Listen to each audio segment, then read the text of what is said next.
ورحمۃ اللہ وبرکاتہ۔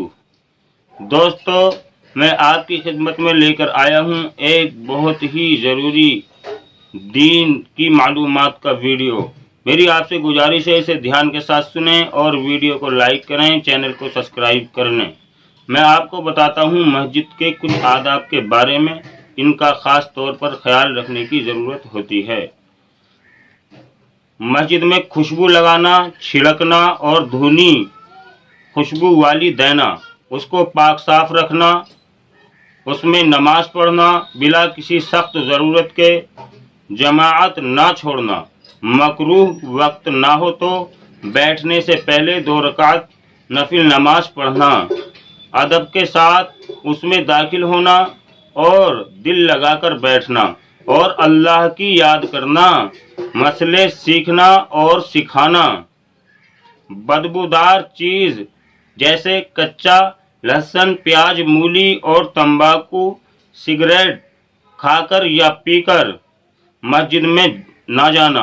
اگر جائیں تو پہلے منہ کی بدبو دور کرنا، دنیا کی باتیں نہ کرنا، نہانے کی حالت میں داخل نہ ہونا، اس میں ہوا خارج نہ کرنا، اس میں نہ تھوکنا،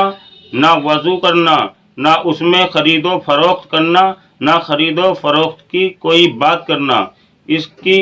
کوئی چیز لوٹا چٹائی وغیرہ اپنے کام کے لیے باہر نہ لے جانا، نمازیوں کی نماز میں فرق پڑنے کی وجہ سے قرآن یا کوئی وظیفہ بلند آواز سے نہ پڑھنا، اس میں شور و غل نہ کرنا، کوئی ناپاک چیز اس میں نہ لے جانا۔ جو شخص لوگوں میں زیادہ دیندار ہو اور نماز کے مسئلوں سے واقف ہو، قرآن مجید صحیح پڑھتا ہو، اس کو امام بنانا، اس سے دین کے مسئلے پوچھنا، اپنے بچوں کو اس سے قرآن پڑھوانا، غرض ہے کہ مسجد کی آبادی میں اور عزت میں فرق نہ آنے دینا۔ دوستو، اس چیز کا بالکل خیال رکھنے کی ضرورت ہے، اور میں اس کے ساتھ ہی آپ کو ایک بہت ہی بہترین بات یہ بتانے والا ہوں کہ جیسا کہ آج کل کچھ جگہ مسجدوں کے اندر دیکھا جاتا ہے کہ لوگ اپنے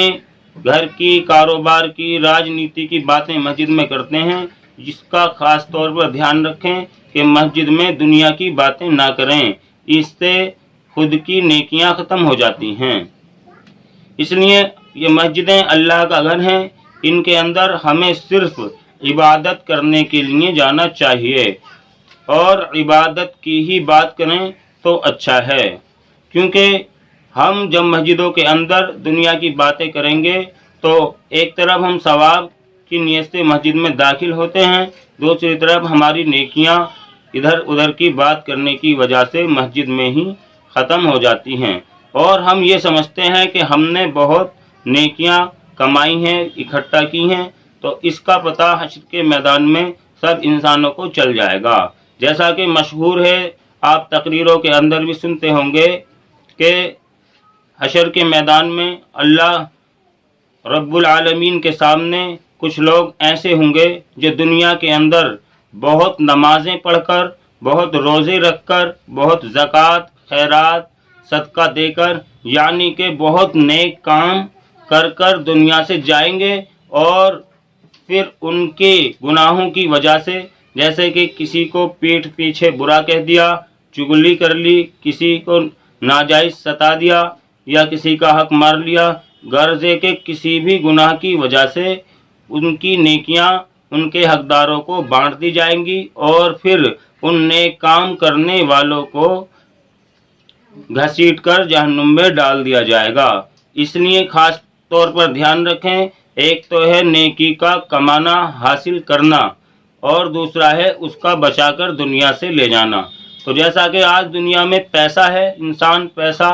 کما لیتا ہے، لیکن اس کی حفاظت بھی بہت ضروری ہوتی ہے۔ مثال کے طور پر کوئی پیسہ کما کر لائے اور اسے راستے میں ہی رکھ دے تو کوئی نہ کوئی اسے لے جائے گا، یا فضول جگہوں پر خرچ کرنا شروع کر دے تو وہ ختم ہو جائے گا، یا بد پرہیزی کی وجہ سے بیماریوں میں لگ جائے، بد پرہیزی کرے تو پیسہ بیماریوں کے اندر چلا جائے گا۔ اسی طرح سے یہ نیکیاں جو ہیں دنیا میں کمانا الگ بات ہے، نیکی کا کام کرنا الگ بات ہے، اور نیکیوں کو دنیا سے بچا کر لے جانا وہ الگ بات ہے۔ اصل وجہ ہے کہ ہم دنیا سے ایمان کے ساتھ جائیں اور اپنی نیکیوں کو دنیا سے بچا کر لے جائیں۔ دوستو، اگر ہم ایمان کے ساتھ دنیا سے جائیں گے تو ہمیں آخرت میں نیکیوں کی بھی ضرورت پڑے گی۔ اور دوستو، ایمان ایسی چیز ہے کہ ہم کتنے بھی نیک کام کر لیں، اگر ہمارا یقین ایمان کمزور ہے تو پھر ہمارے کام نیکیاں بھی نہیں آئیں گی۔ اس لیے ہمیں دونوں چیزوں کا خیال رکھنا ہے۔ ہمیں اللہ کے رسول اور قرآن کریم یا جتنی بھی انہوں نے چیزیں بتائی ہیں ان پر یقین کا ہونا بہت ضروری ہے، اور اس کے ساتھ ساتھ جو ہمیں راستہ بتایا گیا ہے اس پہ عمل کرنا بھی بہت ضروری ہے، بشرطے کہ اگر کسی